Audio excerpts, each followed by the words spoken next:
They saw a rookie nurse who fumbled her charts and apologized for her own shadow.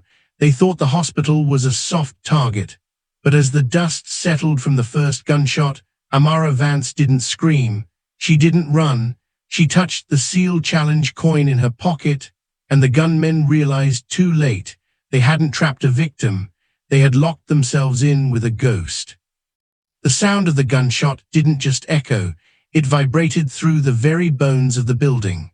White plaster dust drifted down from the ceiling like a mockery of snow, landing on the cold, linoleum floor. In the triage lobby of Veterans Memorial, time didn't move, it shattered. 30 people, mostly veterans of wars that the world had tried to forget, were frozen in various states of shock. Mac, the grizzled Marine, had dropped his crossword puzzle. Darius, the young PFC with the shaking hands, had gone pale as a ghost. And Denise, the head nurse who prided herself on being in control, was staring at the man with the gun with eyes wide and vacant. But behind the laminate wood of the nurse's station, Amara Vance was no longer the clumsy rookie. The moment the firing pin struck the primer, her nervous system had performed a violent, familiar pivot. The Nurse Vance persona, the girl who tripped over gurneys and let Denise bully her, evaporated. Her pupils dilated. Her breathing hit a rhythmic, tactical cycle, 4 seconds in, 4 seconds hold, 4 seconds out. She was back in the Sahel. She was back in the riverbeds of Niger. The lead gunman, Marcus Thorne, stepped forward. He moved with a practiced, military-adjacent aggression. He wasn't a street thug. He was low-tier tactical, likely ex-private security or a dishonorably discharged grunt who had traded his soul for a payday. He wore gray coveralls and a heavy tactical vest hidden underneath. "Listen up," Thorne's voice was a jagged blade. "This is a pharmacy hit. We want the heavy meds. Fentanyl, oxy, morphine. You open the cages, we leave, and nobody gets a second hole in their head. Simple math, people." Amara stayed low, her back pressed against the cabinetry. She felt the weight of the brass challenge coin in her scrub pocket, Kwame's coin. It felt hot against her thigh, a silent reminder of the cost of hesitation. Beside her, Denise began to hyperventilate. The sound was too loud, a high-pitched wheeze that drew Thorne's attention. "You," Thorne barked, pointing the Glock 19 at the nurse's station. "The one with the glasses, stand up, now." Denise couldn't move. Her legs had turned to water. She just stared at the barrel of the gun, her mouth opening and closing like a fish out of water. Amara saw Thorne's finger tighten on the trigger. He was impatient. Impatient men in a high-stress environment were the most dangerous. They killed out of frustration rather than necessity. "I'm coming up," Amara whispered. The voice that came out of her wasn't the soft, hesitant whisper the staff was used to. It was low, steady, and carried a strange, vibrating authority. Amara rose slowly, her hands raised, palms out, fingers spread. She didn't look at the gun. She looked directly into Thorne's eyes, reading the dilation of his pupils, the sweat on his brow, the slight tremor in his grip. "I'm the one you want," Amara said, her voice cutting through the whimpering in the room. "I have the keys to the level 4 narcotics locker. The head nurse doesn't carry them. I do." It was a lie. Denise had the keys. But Denise was useless right now, and Amara needed to draw the aggression toward herself.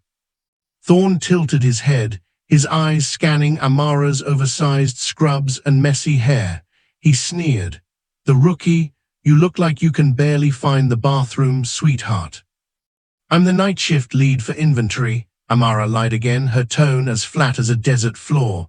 "You want the high-purity stuff, right? Not the watered-down floor stock? I can get you into the vault in less than 3 minutes, but you need to let these people sit on the floor.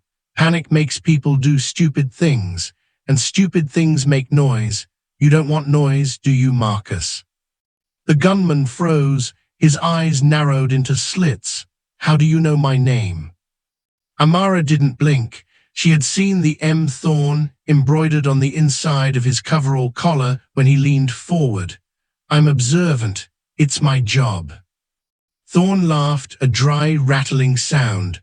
"All right, nurse, you've got balls, move. But if you touch a silent alarm, I'll start with the old man in the wheelchair." He pointed the gun at Mac. Mac looked at Amara. For a second, their eyes met. The old Marine saw it then. He didn't see a nurse. He saw the Cobra. He saw the cold, calculating stillness of a Tier 1 operator. He gave her a microscopic nod, his hands slowly reaching for a heavy glass ashtray on the table beside him. As Amara stepped out from behind the desk, she moved with a slight, deliberate limp, playing the part of the weak civilian just enough to keep Thorn's guard down.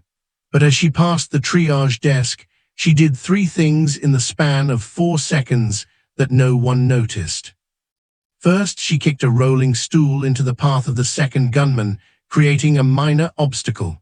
Second, she palmed a pair of heavy-duty trauma shears from a side table, sliding them up her sleeve with a magician's grace.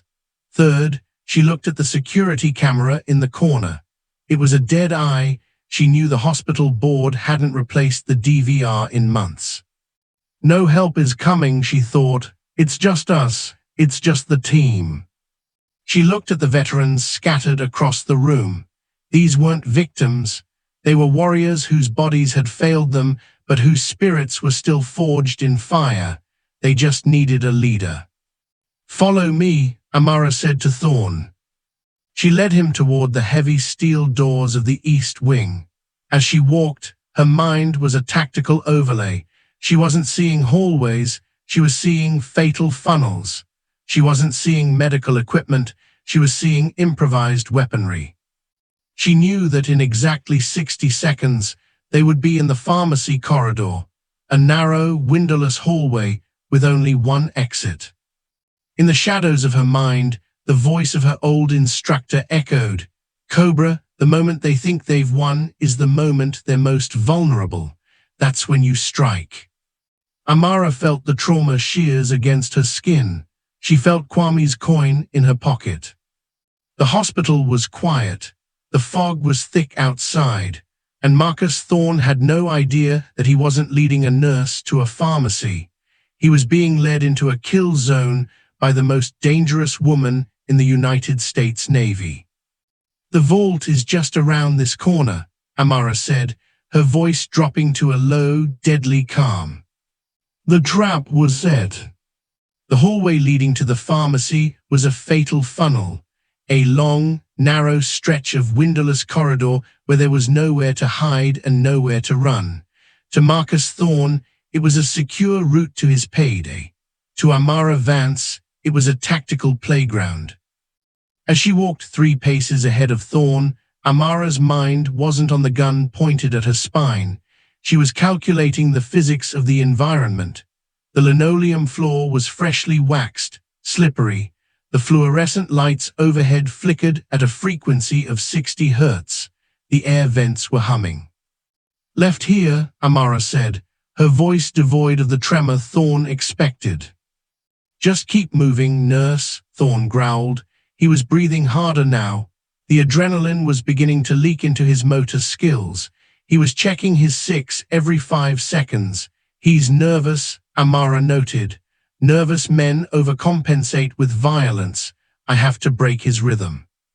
Behind them, the second gunman, a younger man Thorn called Sully, was trailing 10 feet back, his eyes darting toward the ceiling cameras. "The cameras are looped, Sully. Focus," Thorn barked. Amara's ears perked up. Looped. That meant they had someone on the inside or a tech expert in a van outside.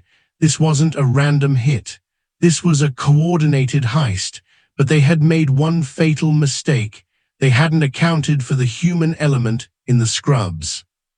They reached the heavy, reinforced steel door of the pharmacy. A red light glowed above the keypad. "Open it," Thorn commanded, shoving the barrel of the Glock into the soft space behind Amara's ear. Amara didn't flinch. The cold steel felt like an old friend. She reached for the keypad, but her hand, accidentally, brushed a cart of stacked metal kidney basins. Clatter crash. The sound was deafening in the narrow hall. Sully jumped, spinning around with his rifle leveled at nothing. Thorne flinched, his aim wavering for a fraction of a second. "Watch it," Thorne hissed. "I'm sorry," Amara whispered, her voice returning to that shaky rookie nurse tone. "My hands, they're shaking, I can't remember the last digit." "Remember it, or I start taking fingers." Okay, Amara breathed. She punched in a code, 4921. The light turned yellow, access denied. "It's not working," she whimpered. "The system, it locks out if the stress sensors in the lobby are triggered. I have to bypass it from the sub-panel." She pointed to a small grey box mounted low on the wall, near the floor. To Thorne, it looked like a standard electrical fuse box. To Amara, it was a point of leverage. "Get down there and fix it," Thorne ordered, gesturing with the gun. Amara knelt. This was it. In the world of the Navy SEALs, this was called the moment of violence. It's the split second where you transition from a submissive state to a dominant one. As she reached for the panel, her fingers brushed the trauma shears hidden in her sleeve. They were heavy-duty, stainless steel, designed to cut through leather boots and Kevlar vests. "Sully, get up here and watch the door," Thorne called out. Sully stepped forward, closing the gap. Now both men were within 6 feet of her. Thorne was standing directly over her, his shadow looming large against the sterile white wall. "Hurry up, nurse, we don't have all day." Amara looked up at Thorne. For the first time she let him see her eyes, truly see them. The fear was gone, the klutz was gone, there was only a cold, predatory vacuum.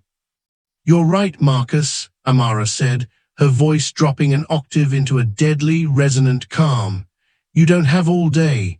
In fact, you have about 3 seconds. "What?" Amara's hand moved faster than the human eye could track. She didn't go for the gun, she went for the mobility. In one fluid motion, she swung the heavy metal panel door open with explosive force, catching Thorne in the kneecap. The sound of bone cracking was muffled by his sudden, guttural scream. As he stumbled back, Amara surged upward like a coiled spring. She didn't use a fist, she used the trauma shears. She slammed the blunt end of the shears into the nerve cluster in Sully's neck. He dropped like a sack of stones, his nervous system short-circuiting before he could even register her movement. Thorne, grimacing in pain, tried to level his Glock, but Amara was already inside his guard. She grabbed his wrist, twisting it with a sickening pop that forced his fingers to splay. The gun clattered to the floor. She delivered a palm strike to his chin, rattling his brain inside his skull, then swept his remaining good leg. Thorne hit the floor hard. Amara stood over him, the trauma shears held in a reverse grip. Her breathing hadn't even quickened. She looked down at the man who had just threatened to kill a room full of veterans. "Who sent you?" she asked. Thorne groaned, clutching his shattered knee. You're a nurse. How?" Amara leaned down, her face inches from his. The light from the flickering fluorescent bulb cast deep shadows over her features, making her look like a vengeful spirit. "I'm a lot of things, Marcus, but today I'm the person who's going to decide if you bleed out in this hallway or make it to a jail cell." She reached into her pocket and pulled out the challenge coin. She let it catch the light. Thorne's eyes widened as he saw the trident and the anchor. "Navy, SEAL," he wheezed. They don't have women in the SEALs." "That's the beauty of being a ghost, Marcus," Amara whispered. "Nobody looks for you until it's too late." She didn't kill him, not yet. She needed information. She quickly used Thorne's own zip ties to secure his hands and feet. She did the same to the unconscious Sully. Then she picked up Thorne's Glock 19. She checked the chamber, round in. She checked the magazine, full. She toggled the safety with a familiar mechanical click. The weight of the weapon felt right. It felt like home. But the situation was far from over. There were still 2 more gunmen in the lobby, and they had 30 hostages. Among them was Mac, the man she had sworn to protect, and Denise, the woman who had spent months making her life a living hell. Amara looked at the pharmacy door. She didn't need the narcotics. She needed the hospital's internal comms system. She dragged the 2 men into a utility closet, locking it from the outside. She then picked up Sully's radio, which was clipped to his vest. Static hissed. Thorne, Sully, status, a voice crackled. It was the 3rd gunman still in the lobby. He sounded impatient. Amara pressed the transmit button. She didn't speak. She just tapped the side of the radio 3 times, a rhythmic military signal, point-to-point communication established. Then she began to move back toward the lobby, but she didn't go through the hallway. She climbed into the ceiling crawl space, moving through the air ducts with the silence of a shadow. Below her, the hospital was a tomb, but above them, the Cobra was hunting. As she crawled, she thought about Kwame. She thought about that riverbed in Niger. I couldn't save him, she whispered to herself, but I will save them. She reached the vent overlooking the main lobby. She looked down. The 3rd gunman, a hulking man with a buzz cut, was packing near the entrance. The 4th was standing over the hostages, his rifle leveled at Darius, the young soldier who was now shaking uncontrollably. I said shut up, the gunman yelled, raising his boot to kick the boy. Amara's grip tightened on the Glock. Her finger found the trigger. Target acquired. From the ceiling vent, the world below looked like a chessboard. Amara lay flat on the galvanized steel of the air duct, her breathing so shallow it wouldn't have stirred a candle flame. Below her, the ER lobby was a portrait of terror. The 3rd gunman, Vince, was a mountain of a man with a scarred neck and a twitch in his left eye. He was the muscle, packing the perimeter with a short-barreled shotgun. The 4th, Cale, was the one holding the line over the hostages. Cale was younger, wired on adrenaline, and likely something synthetic. He kept wiping sweat from his forehead with the back of his hand, a sign of deteriorating focus. Where the hell are they? Cale hissed, his voice echoing off the sterile walls. He looked at his radio. Thorne, Sully, report in. Silence. Only the rhythmic click hiss of a nearby ventilator answered him. Amara shifted her weight. She didn't have a clear shot.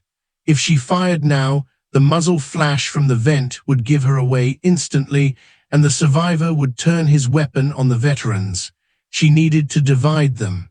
She needed to turn the hospital itself into a weapon. She began to move back through the duct, navigating the labyrinth of the hospital's lungs. She reached the junction for the HVAC controls above the main nurse's station. With the precision of a clockmaker, she pulled a small multi-tool from her scrub pocket, not the cheap plastic kind, but a professional-grade Leatherman she'd kept since her days in the teams. She bypassed the thermostat. Suddenly, the lobby's fire suppression system groaned, not the sprinklers that would be too obvious, but the emergency smoke vents. They began to cycle, creating a low, mournful howling sound that filled the room. What was that? Vince barked, spinning around.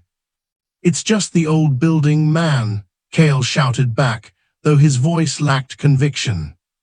Amara dropped from a maintenance hatch in the darkened hallway of the West Wing, 30 feet behind the gunmen. She didn't run, she glided. In the shadows, the light blue of her scrubs looked like a ghost's shroud. She needed to communicate with the inside. She looked toward the triage desk where Rita, the retired Master Chief, sat with her hands on her head. Amara caught Rita's eye through the glass partition. She didn't wave, she didn't point. She used silent seal hand signals. 2 fingers to eyes, point to Vince, fist clenched. Watch the big one, I'm engaging. Rita's eyes widened, then settled into a hard, flinty stare. She understood. She tapped her knuckles twice on the desk. The Old Navy, roger that. Amara moved toward the electrical closet. She knew this hospital's bones better than the architects because she had spent her lunch breaks studying the blueprints in the basement, a habit she couldn't break. She found the main breaker for the lobby lights. 3, 2, 1. Blackout. The lobby plunged into absolute darkness. The emergency lights, the ones the board had failed to maintain, flickered once and died. "Kale, light 'em up," Vince screamed. The gunmen clicked on their weapon lights. Narrow beams of white LED cut through the dark, dancing frantically across the walls. But Amara wasn't on the floor. She was behind a heavy steel gurney. "Thorne, is that you?" Kale called out, his light swinging toward the pharmacy hallway. Instead of a voice, he heard a sound that chilled his blood, a low, melodic humming. It was the lullaby Amara's grandmother used to sing. It sounded ancient, ethereal, and entirely out of place in a massacre. "Who's there?" Kale panicked, firing a blind burst toward the sound. Rat-tat-tat. The bullets chewed into a plastic partition, but the humming didn't stop. It moved. It was behind him, then to his left. Amara was using the echo effect of the hallway's acoustics to disorient them. "Vince, he's playing with us," Kale yelled. "It's not a he," a voice whispered. The whisper came from directly behind Vince. He spun, swinging the shotgun like a club, but he was hitting air. Amara had already dropped to the floor, swept his leg, and driven a heavy-duty flashlight into the base of his skull. Vince went down hard, the shotgun clattering away. Amara didn't wait. She disappeared back into the darkness before Kale could bring his light around. Vince. Kale was alone now. The predator had become the prey. He began to back away toward the main entrance, his light shaking. "I'll kill them. I swear to God, I'll kill every one of these old men." He leveled his rifle at Mac. "Do it," Mac growled from his wheelchair, his voice steady as a rock. "But you better not miss, kid, because she's coming for you, and she doesn't use a rifle, she uses her hands." Kale's finger trembled on the trigger. The pressure in the room was suffocating. He felt a cold breeze on the back of his neck. "Drop it, Kale," Amara's voice came from the darkness, calm and conversational. "You're out of time. Your team is gone. Thorne is broken. Sully is unconscious. And Vince is sleeping. It's just you and the ghosts." "Show yourself," Kale screamed, turning in a circle. "Look up," she said. As Kale tilted his head back, Amara dropped from the top of a vending machine. She landed on his shoulders with the weight of a falling star. The momentum slammed him into the floor. She transitioned into a rear-naked choke, her forearms locking like iron bars around his throat. Kale thrashed, his hands clawing at her face, but Amara was a statue. She felt the pulse in his neck thumping against her skin, fast, erratic, and then slowing. "Sleep," she whispered. "The war is over." Kale's arms went limp. He slumped to the floor. Amara stood up, her scrubs stained with dust and the sweat of combat.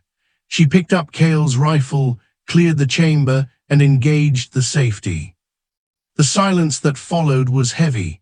Then, the emergency backup generator finally kicked in.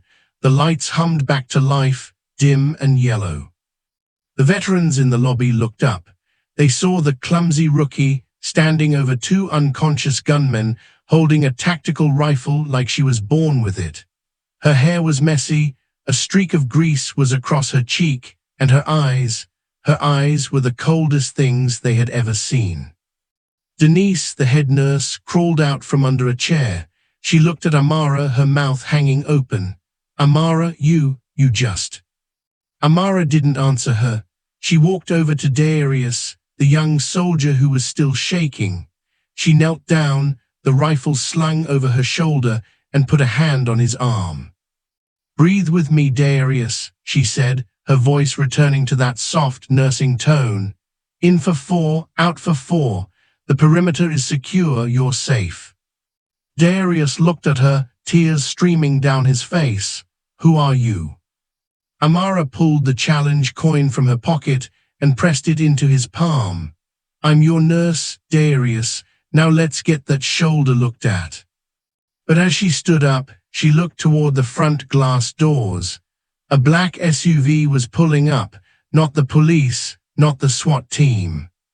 The inside man wasn't finished.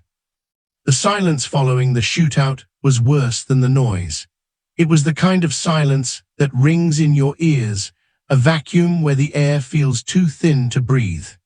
Amara stood in the center of the lobby, the captured rifle hanging from her shoulder with a natural ease that felt like a betrayal to her nursing scrubs. The veterans stared. Denise, the head nurse, was trembling so hard she had to grip the edge of the triage desk. Her eyes darted from the unconscious gunmen on the floor to the rookie she had spent weeks belittling. "Amara," Denise's voice was a brittle shard. What did you just do? You're a nurse. You're just a nurse from Oregon." Amara didn't look back.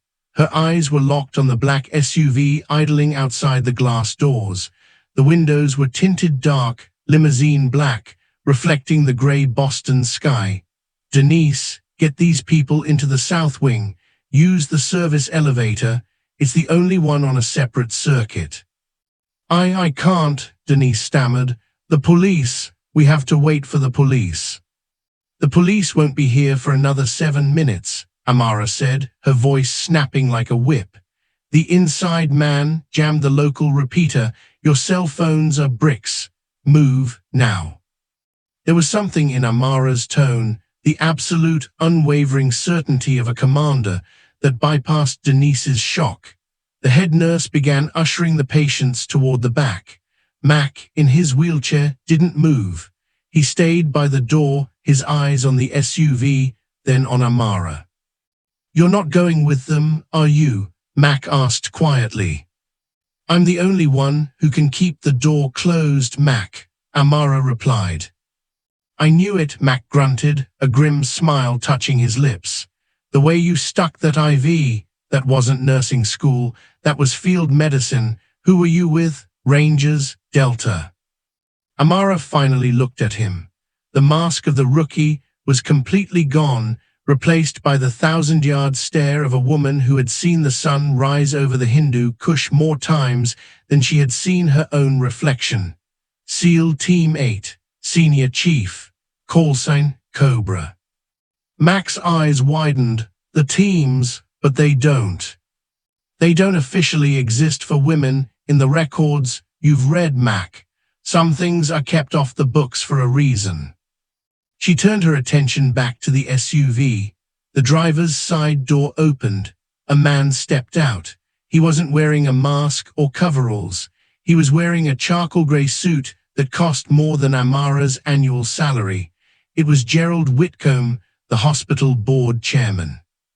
He walked toward the glass doors with the casual gait of a man arriving for a board meeting, stepping over the broken glass as if it were a spilled drink. He stopped 10 feet from Amara, peering through the glass. He saw his 4 hired guns incapacitated on the floor. He didn't look angry. He looked disappointed. He pressed a button on a small remote in his hand.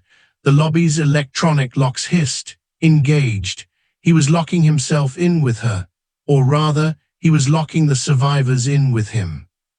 "I must say, Amara," Whitcomb's voice came through the lobby's intercom system, smooth and polished. "Your resume was quite the fiction. Community college in Portland, volunteer work in the Peace Corps. You're far more expensive than your file suggested." Amara kept the rifle at a low ready position. The pharmacy hit was a distraction, wasn't it, Gerald? You don't care about the pills. You're a billionaire. You could buy the manufacturer. Whitcomb smiled, a thin, predatory curve of the lips. Very good. The heist was for the insurance companies and the news, a tragic robbery by radicalized elements, but the real goal, it's in the basement, room B12. Amara's mind raced. B12, the secure records vault. It housed the files for every veteran treated in the tri-state area for the last 50 years. The VA settlement, Amara whispered. The class action lawsuit regarding the chemical leaks at the old shipyard, Whitcomb corrected. Billions of dollars in liabilities. If those original medical records accidentally burn during a violent shootout, the lawsuit dies. And I keep my seat at the table. My wellness center gets built over the ashes. You'd kill 30 heroes to save a balance sheet. I'd kill 100 to save a legacy, Whitcomb replied. He looked at his watch. And since my men failed to do it quietly, I've had to escalate. There are 4 more units entering through the loading dock. Professional contractors, not the street trash I sent in first. They aren't here to rob the place, Amara. They're here to clean it. Amara felt a cold chill. She wasn't afraid of the men. She was afraid of the cost. She looked back at the hallway where the veterans were hiding. Among them were men who had survived Iwo Jima, Hugh City, and Fallujah. To have them die in a sterile hallway in Boston because of a corporate cover-up was an obscenity she couldn't allow. Mac, Amara said, not turning around. Get to the south wing, lock the fire doors. Amara, you're one person, Mac said, his voice cracking. You can't take on a squad of contractors in a dark hospital. Amara reached into her pocket. She pulled out the brass challenge coin, Kwame's coin. She looked at the initials KA and the Navy trident. She remembered the heat of the sand, the smell of cordite, and the weight of her brother in arms as he died in her arms. She remembered the promise she made, never again. I'm not one person, Mac, she said, her voice dropping into a low, deadly resonance. I'm the senior chief of the Ghost team, and this is my hospital. She didn't wait for a response. She turned and headed for the basement stairs.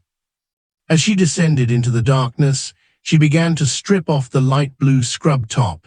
Underneath, she wore a black tactical compression shirt she had never stopped wearing, a habit of the trade.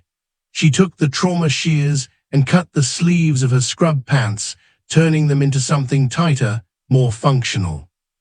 She reached the basement level. The air was colder here, smelling of damp concrete and old paper. The lights were off, but she didn't need them. She closed her eyes for a second, letting her pupils adjust, letting her ears take over. Drip, drip, drip, a leaky pipe. Hum, the transformer, scritch, boots on concrete. 4 men moving in a diamond formation. High-end gear, silenced MP5s. They were moving toward room B12.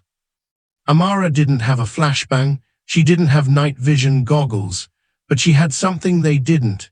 She knew where every oxygen tank in this wing was stored. She knew the layout of the ventilation shafts. And she knew that in the dark, a SEAL doesn't fight, they erase. She slid into the shadows behind a row of filing cabinets. The lead contractor, a man in a balaclava, signaled his team to halt. He sensed something. He swept his light across the room. The beam passed over Amara. She was a shadow among shadows. She didn't move. She didn't breathe. The contractor turned away. Amara smiled. It wasn't a kind smile. It was the smile of the Cobra. Welcome to the basement, she whispered from the dark. The first man didn't even have time to scream. The basement of Veterans Memorial was a tomb of forgotten history. The air was thick with the scent of damp concrete, ozone from the agging transformers, and the metallic tang of blood that hadn't yet hit the floor. Amara Vance, the woman the world thought was just a rookie nurse, melted into the darkness. She wasn't just hiding, she was becoming part of the architecture. In the SEAL teams, they taught you that shadows aren't just the absence of light, they are a tool. And in this basement, Amara was the master of that tool. The lead contractor, a man whose gear was too clean for a soldier but too expensive for a thief, signaled his team to halt. They were moving in a diamond formation, their suppressed MP5s sweeping the room with surgical precision. These weren't the amateurs from the lobby. These were black-tier contractors, men who sold their morality by the hour. "Sector 1 clear," the leader whispered into his comms. His voice was cold, devoid of the panic that had consumed Thorn and Kale. Amara watched them from behind a stack of rusted filing cabinets containing records from the 1970s. She could hear their heartbeats, or perhaps it was just the rhythm of her own training. She didn't have her kit. She didn't have her night vision. She had a stolen Glock, a pair of trauma shears, and a hospital she knew better than her own home. She reached out and touched a copper water pipe running along the ceiling. She didn't pull it. She tapped it clink, clink, clink. The sound echoed through the basement, bouncing off the concrete walls and making it impossible to pin down. The contractors froze. The man on the left, a barrel-chested operator callsign Viper, swung his light toward a row of industrial boilers. "Ghosting," Viper hissed. "We've got a live one, move to thermal." Amara saw the faint red glow of their thermal optics powering up. Thermal, right. If she stayed behind the cabinets, the heat of her body would show up like a flare in a dark forest. She moved, not away from them, but toward the steam pipes. She reached the main valve for the hospital's sterilization unit. With a sharp, silent jerk, she cranked the wheel. A hiss of superheated steam erupted into the room, filling the basement with a thick white fog. To a thermal scope, this was a disaster. The heat of the steam washed out the sensors, turning their high-tech goggles into expensive paperweights. "I'm blind, thermal is washed," Viper shouted, ripping his goggles off. "Flashlights now," the leader commanded. But the flashlights were worse. In the thick steam, the beams of light just reflected back, creating a blinding whiteout effect. They were trapped in a world of their own making. Amara moved through the steam like a shark through water. She didn't need light. She used the point-to-point mapping she'd memorized, 3 steps to the pillar, 2 steps to the oxygen rack. She appeared behind Viper. She didn't use the gun. A gunshot would give away her exact position. Instead, she used the trauma shears. She drove the blunt, heavy handle into the soft spot behind his ear. Viper's eyes rolled back, and he slumped into the steam. She caught his MP5 before it hit the floor, preventing the metallic clang that would have alerted the others. "Viper, report," the leader barked. Silence, only the hiss of the steam answered him. "Vince is down, form a circle, back to back."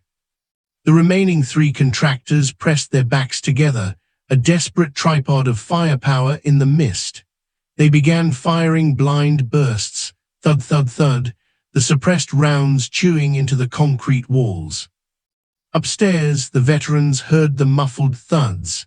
Max sat in his wheelchair by the fire door, clutching a heavy fire extinguisher. He looked at the other nurses, who were huddled in the corner. "She's down there," Mac whispered, "and God help those boys, they have no idea who they're hunting." Back in the basement, Amara was at the decision point. She had 1 suppressed SMG and a room full of oxygen tanks. In her pocket, Kwame's coin felt cold, a reminder of the finality of war. She crawled toward the medical gas manifold. These tanks weren't just for breathing, they were pressurized bombs waiting for a reason to explode. She loosened the safety valves on 3 large O2 canisters. The air in the room became oxygen-rich, highly volatile. "I see her," the 3rd contractor, Doc, screamed. He had caught a glimpse of Amara's blue scrub pants through the mist. He leveled his weapon. Don't shoot, Amara's voice rang out, echoing from the corners of the room. You fire a round in here, and this whole wing goes up. Look at the gauges, Doc. The contractor hesitated. He looked at the manifold. The needles were in the red. The hiss of escaping oxygen was unmistakable. She's bluffing, the leader growled, though his grip on his weapon loosened. She's a nurse. She won't blow herself up. I'm not just a nurse, Gerald's lapdog, Amara said, her voice sounding like it was coming from everywhere at once. I'm the person who stood in a riverbed in Niger and held my best friend's throat together while the world burned. Do you really think I'm afraid of a basement in Boston? The leader paused. He saw the shadow of the woman through the steam. She wasn't holding a weapon like a novice. She held it like an extension of her own soul. Who are you? The leader asked, his voice finally cracking. I'm the one who's going to give you 10 seconds to drop your gear and walk out the loading dock, Amara said. 10 seconds before I trigger the fire alarm, which will seal these doors and vent the halon gas. You know what halon does, don't you? It replaces the oxygen. You'll be dead before you hit the floor. No marks, no struggle, just gone. It was a bluff. The halon system hadn't been serviced in years, but they didn't know that. They knew Whitcomb had cut the budget, and they knew this hospital was a death trap. 5 seconds, Amara counted. The contractors looked at each other. They were mercenaries, not martyrs. There was no honor among thieves when the room was about to turn into a vacuum. Drop it, the leader ordered. The heavy weapons clattered to the floor. The 3 men began backing toward the loading dock exit, their hands raised. Keep going, Amara commanded. If I see you on this property again, I won't use the gas. I'll use the skills the taxpayers spent $10 million teaching me. As the contractors vanished into the Boston fog, Amara finally let out a breath she felt she'd been holding for 3 years. She slumped against a concrete pillar, the steam beginning to dissipate as the valves hissed shut. But her victory was short-lived. The radio on Viper's belt crackled. It wasn't Whitcomb. It was a voice she hadn't heard in years, a voice that belonged to the ghosts of her past. Cobra, are you there? We saw the signature. We know it's you. Amara froze. The hidden identity she had built, the quiet life in the hospital, the rookie nurse, it was all crumbling. The world was calling the Cobra back. And upstairs, Gerald Whitcomb was still holding a remote, and he wasn't planning on letting anyone leave alive. The air in the basement was settling, the steam dissipating into a cold, damp mist. Amara stood frozen, the radio in her hand feeling like a live wire. That voice, it wasn't the voice of a contractor or a criminal. It was Commander Elias Thorne, the man who had signed her discharge papers, the man who knew exactly why Cobra had vanished into the Oregon woods. Cobra, if you're receiving this, the extraction team is 3 minutes out, the radio crackled again. We didn't come for the hospital, Amara. We came for you. You're a national asset in a civilian dress. Come in from the cold. Amara looked at the radio, then at the unconscious mercenaries at her feet. The betrayal hit her like a physical blow. The pharmacy hit wasn't just a corporate cover-up for Whitcomb. It was a staged event to flush her out. The Navy hadn't lost her. They had been tracking her, waiting for a moment of crisis to prove she was still the weapon they built. Amara. She turned. Standing at the top of the basement stairs was Denise. The head nurse looked small, her face streaked with tears and soot. But she wasn't alone.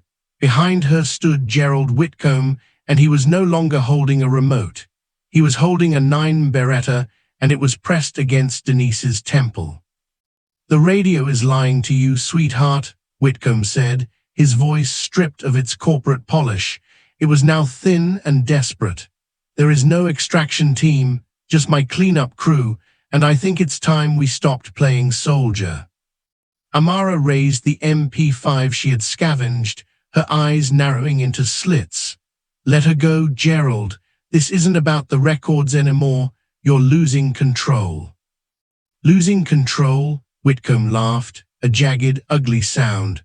"I own this hospital, I own the board, I own the police commissioner, and I certainly own the narrative of what happens tonight. A heroic nurse tries to stop a robbery and dies in the crossfire. It's a tragedy that writes itself." But Whitcomb had made one critical mistake. He was looking at Amara, but he wasn't looking at the shadows behind him. From the darkness of the upper landing, a heavy metal oxygen tank suddenly slid across the floor, clattering against Whitcomb's heel. He flinched, his aim wavering for a fraction of a second. "Now!" a voice roared. It was Mac. The old Marine had crawled from his wheelchair, dragging himself along the floor with the sheer strength of his arms. He grabbed Whitcomb's ankle with a grip like a vice. "You miserable!" Whitcomb snarled, turning the gun toward the floor. "Crack!" Amara didn't hesitate. She didn't fire the SMG. It was too risky for Denise. She threw the trauma shears. They spun through the air, a silver blur, and buried themselves in Whitcomb's shoulder. The gun discharged, the bullet ricocheting harmlessly off a concrete pillar. Denise lunged away, stumbling down the stairs toward Amara. Whitcomb screamed, dropping his weapon and clutching his shoulder. Amara was on him in 3 seconds. She didn't kill him. She pinned him against the wall, her forearm across his throat, her eyes inches from his. "You're not a legacy, Gerald," she whispered, her voice a low, terrifying vibration. "You're a footnote, and I'm the one who's going to write it." She stripped the Beretta from the floor and handed it to Denise. "Keep it on him. If he moves, you know what to do." Denise took the gun, her hands shaking, but her eyes were suddenly hard. "I've spent 10 years taking orders from you, Gerald. I think I'm ready for a change in management." Amara turned back to the radio. She keyed the mic. "Commander Thorne, this is Senior Chief Mensah. I know you're listening. Tell your extraction team to stand down. I'm not an asset, I'm a nurse, and I have a floor full of patients who need me." "Amara, don't be foolish." Thorne's voice came back, cold and analytical. "You can't hide in a hospital forever. The world is getting smaller. You belong in the field." "I am in the field," Amara countered, "and I'm winning. If your men set foot on this property, I'll treat them as hostile combatants. Do you copy?" A long silence followed. The static hissed like a serpent. "Copy that, Cobra," Thorne finally whispered. "But the offer stands. You'll get tired of the silence eventually." Amara dropped the radio and crushed it under her boot. She looked at Mac, who was sitting on the floor, breathing hard, a defiant grin on his face. "Not bad for a jarhead," she said, offering him a hand. "Not bad for a girl who trips over gurneys," Mac wheezed. But as they began to move Whitcomb toward the upper floors, the hospital's intercom system crackled to life. It wasn't the music. It wasn't a page. It was the sound of a countdown. 0:59, 0:58. Whitcomb began to laugh through his pain. "You think you won? I told you I've had to escalate. The cleanup crew didn't just bring guns, Amara. They brought thermite charges. If I don't enter the bypass code in the next minute, this whole wing becomes a furnace." Amara looked at the ceiling. She could hear the faint, high-pitched whine of electronic detonators. "Where is the bypass?" she demanded, slamming Whitcomb against the wall. "In the administrative office," Whitcomb sneered. "On the 4th floor, behind the portrait of my father. You'll never make it, not with the elevators locked." Amara looked at Denise, at Mac, at the veterans huddled in the south wing. She had 55 seconds to save the only home she had left. "Mac, get everyone to the parking lot, now." "What about you?" Amara didn't answer. She was already running. She wasn't running like a nurse. She was running like a woman who had once outrun an explosion in a desert 3,000 miles away. She reached the stairwell. She didn't take the steps. She grabbed the railing and swung herself up, floor by floor, her muscles screaming, her heart hammering against her ribs like a trapped bird. 030, 029. Third floor, her lungs were on fire. The air felt like molten lead. 015, 014. Fourth floor, she burst through the doors. The administrative wing was silent, smelling of expensive mahogany and impending doom. She reached the portrait. She tore it from the wall, the gilded frame shattering on the floor. There it was, a keypad. 005, 004. She remembered the code Whitcomb had used for the lobby. 4921, it was his birthday. Men like him were always narcissists. 002. She punched the numbers. 001. The whining stopped. The red lights on the detonators turned green, then went dark. Amara slumped against the wall, sliding down to the floor. She looked at her hands. They were covered in grease, blood, and plaster dust. She reached into her pocket and pulled out Kwame's coin. "We did it, brother," she whispered. "We saved the ship." But as the sun began to peek over the Boston harbor, casting a golden light through the window, Amara knew her life as the rookie nurse was over. The secret was out. The Cobra was seen. And the real battle, the battle for her soul and her freedom, was only just beginning. The silence in the administrative wing was thick, broken only by the sound of Amara's ragged breathing and the ticking of a grandfather clock in Whitcomb's office. She sat against the wall, her fingers still hovering near the keypad that had almost been her tomb. Downstairs, she could hear the faint sirens of the Boston PD. Finally, the inside man's jammer had been neutralized. But the air didn't feel right. In the teams, they called it the primal twitch, a localized crawling of the skin when a predator is still in the room. Amara stood up, her joints popping. She didn't head for the stairs. Instead, she moved toward the executive balcony overlooking the hospital's main entrance. Below, the scene was chaotic. Blue and red lights strobed against the fog. Veterans were being bundled into ambulances. But amidst the sea of uniforms, she saw a silver Mercedes-Benz SUV idling near the back gate, the one area the police hadn't secured yet. Through her tactical vision, she saw him, Commander Elias Thorne. He wasn't waiting for the police. He was waiting for her. And he wasn't alone.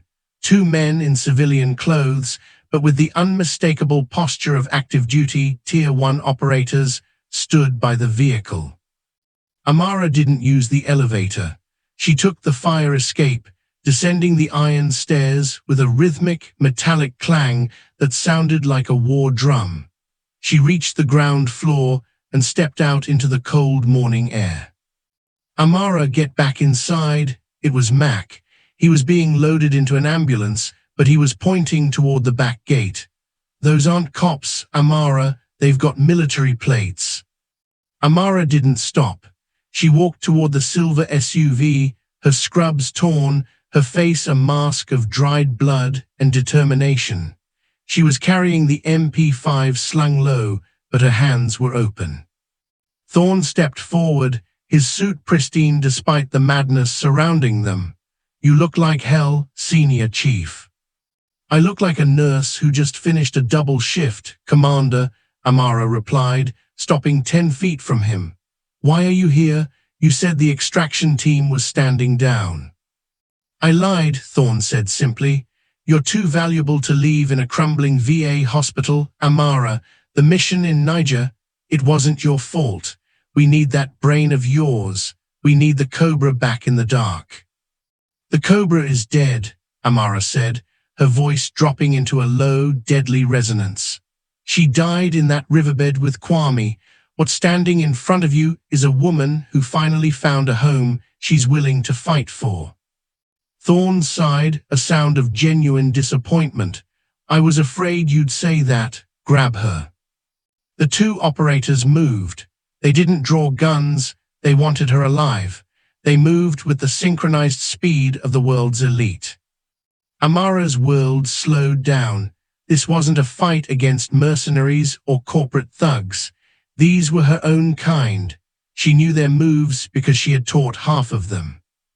The first operator, a man called Reaper, lunged for a takedown.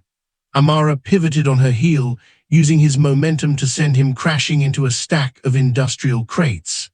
As the second man swung a heavy baton, Amara dropped low, sweeping his leg and delivering a precise strike to his peroneal nerve. But Thorne was the real threat. He was old, but he was a master of CQC, close quarters combat. He stepped in, his movements economical and lethal. He caught Amara's wrist, twisting it into a lock. Come home, Amara, Thorne hissed. Amara looked him dead in the eye. I am home. She didn't fight the lock. She leaned into it, using the pain to fuel a headbutt that cracked Thorne's nose. As he recoiled, she didn't follow up with a strike. She reached into her pocket and pulled out the challenge coin. She didn't throw it. She slammed it into the center of the SUV's windshield. The reinforced glass spiderwebbed instantly. Look at the coin, Elias, Amara shouted. Thorne froze. He looked at the brass disc embedded in the glass. He saw the initials KA, he saw the blood-stained trident. Kwame didn't die for a national asset, Amara said, her voice trembling with a decade of suppressed grief. He died for his sister. He died for his team. He died so I could have a life, not a cage. If you take me today, you're not just taking a soldier, you're spitting on his grave. The two operators had recovered, but they stopped when they saw Thorne's face. The commander was staring at the coin. His hand moved to his own pocket, touching a matching coin he carried, a secret bond among the high command. The sirens were getting louder. The first of the police cruisers were turning the corner toward the back gate. Sir, Reaper asked, his hand hovering over his holster. The police are here. We need to move. Thorne looked at Amara. For a moment, the cold, analytical commander vanished, and a tired old man took his place. He reached out and plucked the coin from the shattered windshield. He looked at it for a long time, then tossed it back to Amara. She caught it with one hand. Senior Chief Mensa, Thorne said, his voice stiff. You are officially declared KIA in the final report of the Blackwood incident. There is no Cobra anymore, just a nurse in Boston who happens to be very lucky. He turned and stepped into the SUV. Move out. The silver Mercedes roared to life and sped through the gate, vanishing into the fog just as the first police car skidded to a halt. Amara stood alone in the parking lot. The weight of the rifle felt heavy now. She dropped it onto the asphalt. She felt the cold morning wind on her face, and for the first time in 3 years, she didn't feel like she was hiding. Officer Miller, the young cop she had seen earlier, ran up to her, gun drawn. Hands up, drop the weight, you're the nurse, the one from triage. Amara raised her hands slowly. A small, tired smile touched her lips. I'm the nurse, and I think I'm officially off the clock. As the police began to swarm the area, Amara saw the veterans being wheeled out. She saw Darius, his shoulder bandaged, giving her a shaky thumbs up. She saw Denise, standing tall and pointing the police toward Whitcomb's office. The battle was won, not with a rifle, not with a bomb, but with the one thing Thorne couldn't understand, belonging. But as the sun finally broke through the clouds, illuminating the harbor in a brilliant, golden light, Amara looked toward the USS Constitution. The old ship looked stronger than ever. She gripped the coin in her hand. The ghost was gone. The woman remained. The morning sun finally cleared the horizon, turning the grey waters of Boston Harbor into a sheet of hammered gold. At Veterans Memorial, the chaos was receding, replaced by the organized hum of a city that had survived a long night.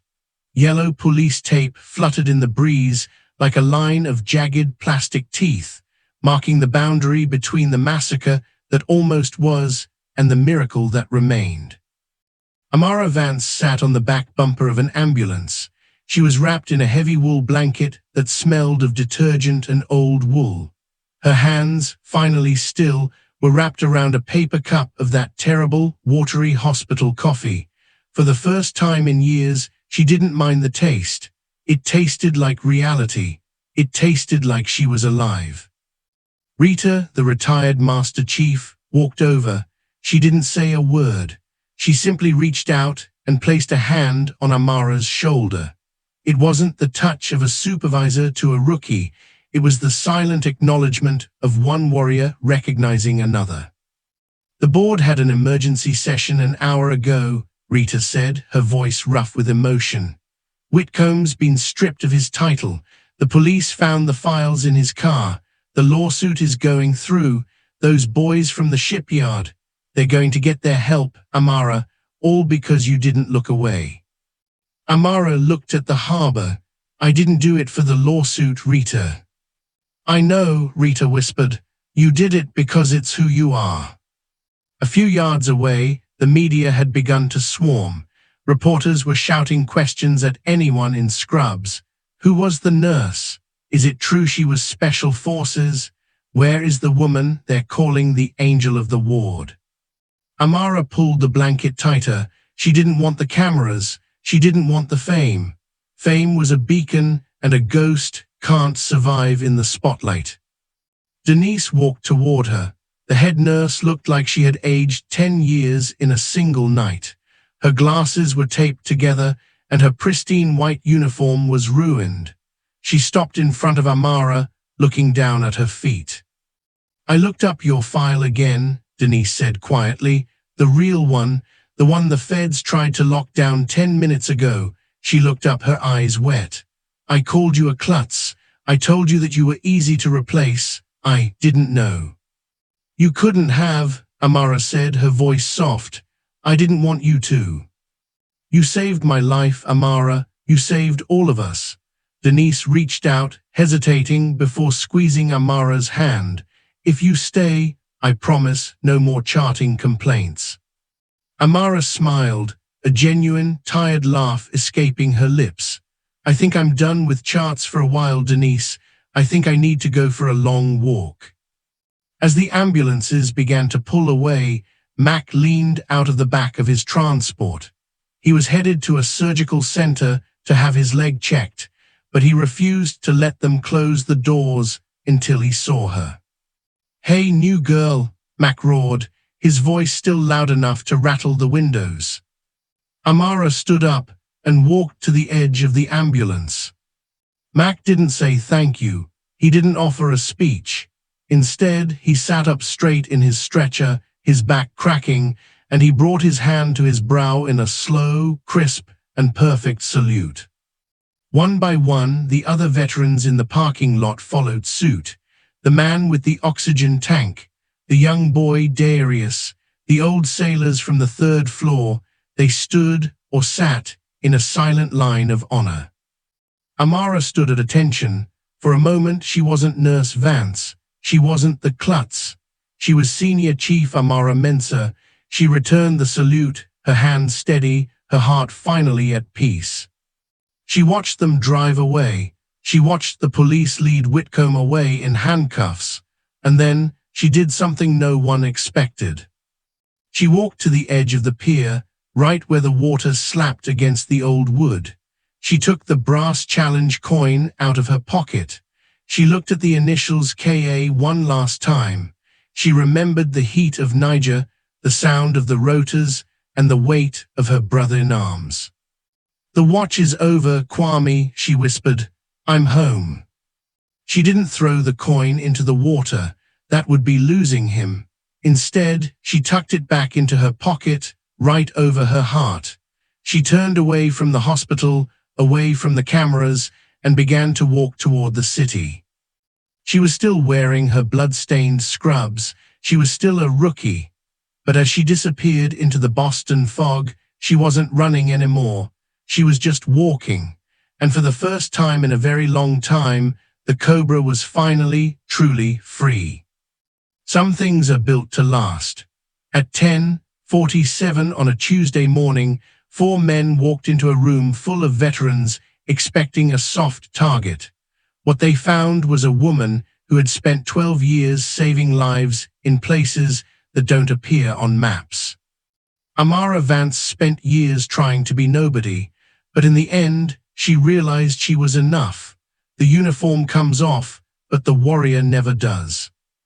If this story moved you, if you believe that the quietest people often carry the heaviest burdens, then share this with someone who needs to hear it today. Honor the veterans in your life. Remind them that they are never truly alone. And remember, never underestimate the rookie in the room. They might just be the one who saves you. Subscribe for more stories of hidden heroes and the unbreakable American spirit. Until next time, stay vigilant.